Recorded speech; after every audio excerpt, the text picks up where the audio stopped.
Por ello digo, además, la figura de Mateo José Navarro es una figura muy peculiar. Y ello fue lo que me animó a incluir un apartado dedicado a la cultura, al carácter y conducta de los retablistas. Es un aspecto novedoso y además poco tratado en este tipo de investigaciones sobre retablistas.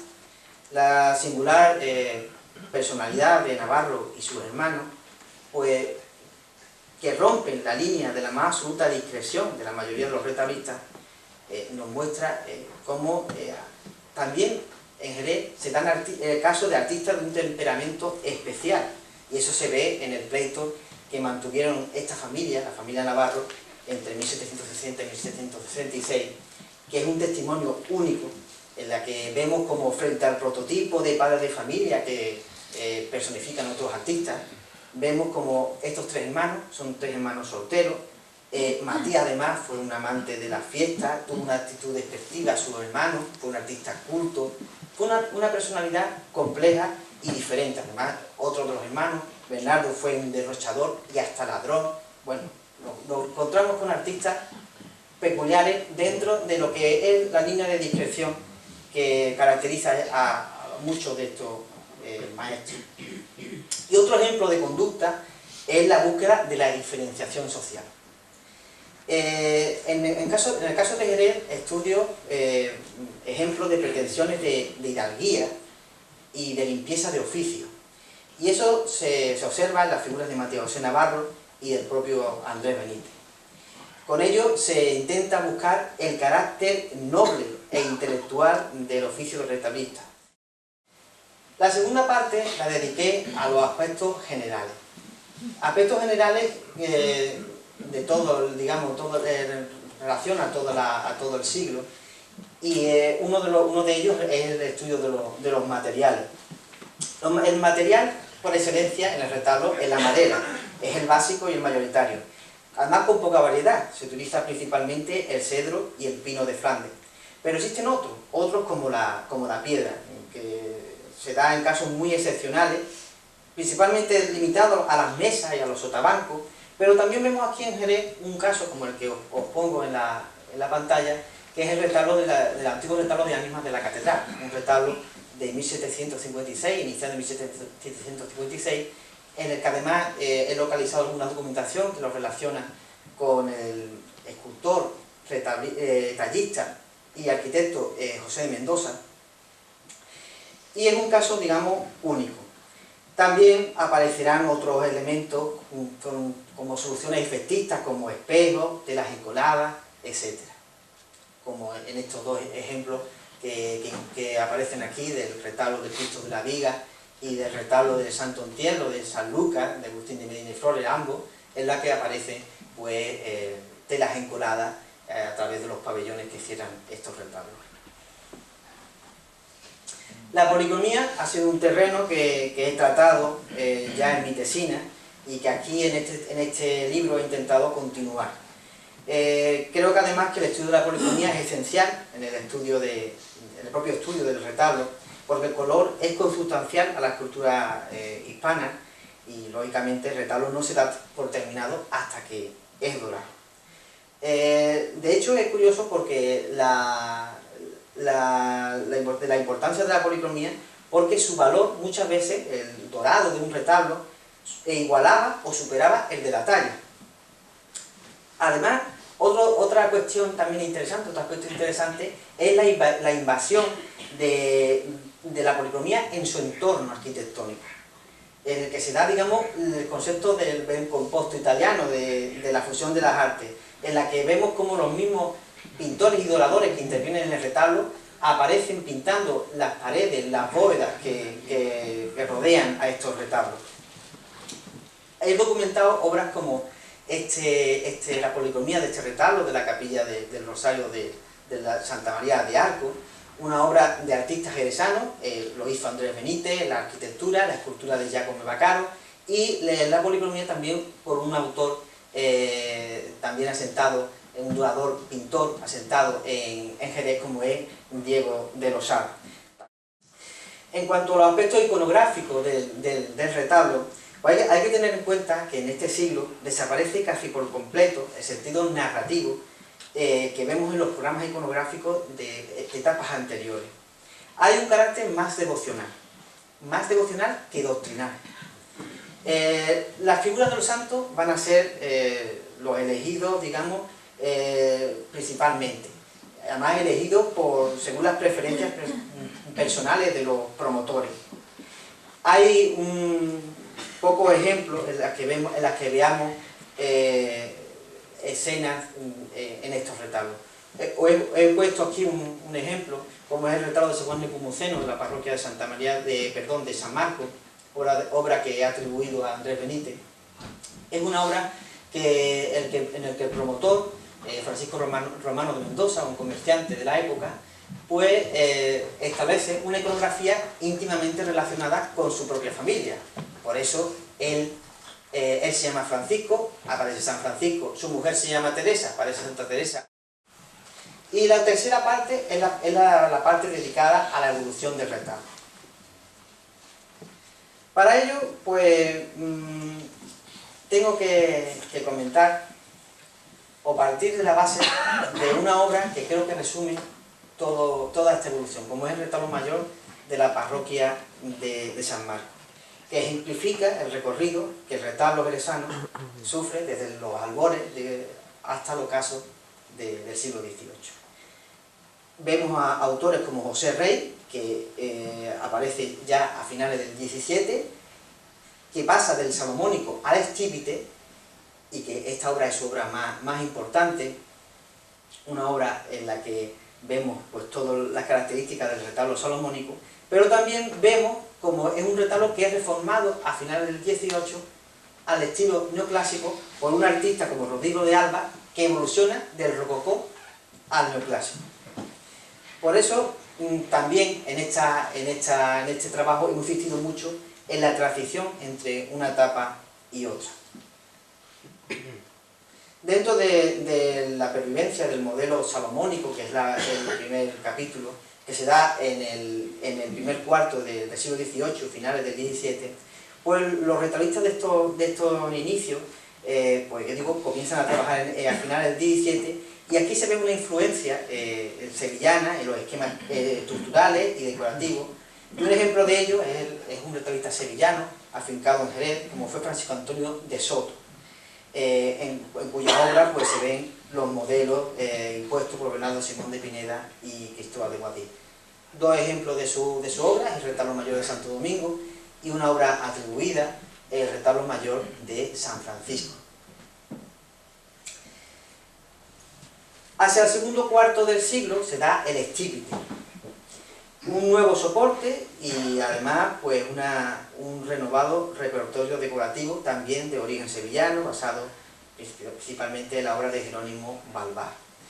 Pero vemos una transición entre el salomónico y el estípite en obras como las de retablo mayor de San Lucas, obra de Francisco López, o el retablo de Ánimas de la misma iglesia de San Lucas, obra de Francisco Camacho de Mendoza. Características formales generales de esta etapa, de la etapa del estípite, pues las raíces sevillanas de las soluciones estructurales y decorativas empleadas, tanto en planta como en la organización general del alzado, en la que se mantienen los mismos esquemas del salomónico. En las grandes obras, como por ejemplo, este retablo mayor de la parroquia de San Dionisio, vemos como aparecen plantas más dinámicas y escenográficas. Además hay un sentido ascensional del eje central, que vemos en la verticalidad, en la multiplicación vemos también la multiplicación de quiebros en los entablamento, etcétera, etcétera. Además, pues, te digo, son diseños más escenográficos, y lo más destacado de este tema, de esta época, es el estípite. La articulación del estípite, además, en esta evolución que hago de todo este estípite desde finales del XVII, el primero es el estípite que aparece en el retablo de San Francisco de nuestra ciudad, hasta el estípite último que utiliza en la década de los años 60 Andrés Benítez, vemos dentro de esa evolución una cierta, digamos, un cierto estilo genuino de Jerez, que se basa en el contraste de volumen, que supone el ensanchamiento de la zona central del fuste. Entre los modelos grabados utilizados, pues destacan, como se han dicho respecto a otras zonas, los grabados de artistas relacionados con el manierismo nórdico, como Wendell Dieterle, porque se entiende pues una gran profusión de placas recortadas, molduras abultadas, y también junto con ellos motivos naturalistas como la hoja de cardo, en la que creo que también pudo influir tratados quizás menos conocidos como el de Johan Indau, que aparece también, lo pongo aquí también. Y junto con ellos pues aparecen motivos decorativos como menudos festones de frutas, guirnaldas de flores, cabezas de ángeles, veneras, imitaciones textiles, etc. El principal artista de esta época es Agustín de Medina y Flores. Dentro de este libro, pues documento su nacimiento en Alaurina el Grande, su paso por Málaga y Granada, donde establece contacto con la familia Arévalo, célebre por su relación con la sacristía de la Cartuja de Granada.